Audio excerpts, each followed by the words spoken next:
বাস্তবহীন Hitler যেভাবে জার্মানির সর্বোচ্চ নেতা হলেন, অস্ট্রিয়ায় জন্ম নেওয়া হিটলারের শৈশব খুব একটা সুখকর ছিল না। ছোটবেলায় বাবার কড়া শাসন এবং মায়ের মৃত্যু তাকে মানসিকভাবে দুর্বল করে তোলে। কিশোর বয়সে তিনি চিত্রশিল্পী হতে চেয়েছিলেন, কিন্তু ভিয়েনার আর্ট একাডেমিতে দুবার ব্যর্থ হওয়ায় তার স্বপ্ন ভেঙে যায়। এরপর শুরু হয় তার সংগ্রামের জীবন। এক সময় তিনি ভিয়েনায় এক ভবঘুরের মতো জীবন যাপন করতেন। রাস্তায় রাস্তায় ঘুরে ছবি বিক্রি করে কোনো মতে নিজের খরচ চালাতেন। তখন ইউরোপ জুড়ে অর্থনৈতিক মন্দা চলছিল, আর তার উপর ভিয়েনায় বসবাসরত ইহুদি ব্যবসায়ীদের প্রতি তিনি ক্রমেই বিদ্বেষী হয়ে উঠছিলেন।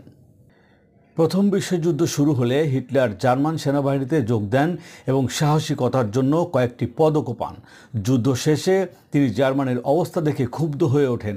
দেশটির অর্থনৈতিক অবস্থা ভেঙে পড়ে, আর তিনি বিশ্বাস করতেন ইহুদিরা এবং কমিউনিস্টরা এর জন্য দায়ী।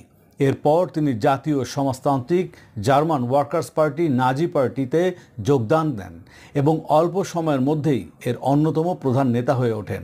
1923 সালে ব্যর্থ অভ্যুত্থানের বিয়ারপল পুটস চেষ্টা করে তিনি কারাগারে যান, যেখানে বসেই মাইন কাম্ফ বই লেখেন। এই বইয়ে তিনি তার রাজনৈতিক মতাদর্শ ও ভবিষ্যৎ পরিকল্পনার কথা উল্লেখ করেন। কারাগার থেকে মুক্তির পর ধাপে ধাপে তিনি রাজনৈতিক শক্তি অর্জন করতে থাকেন।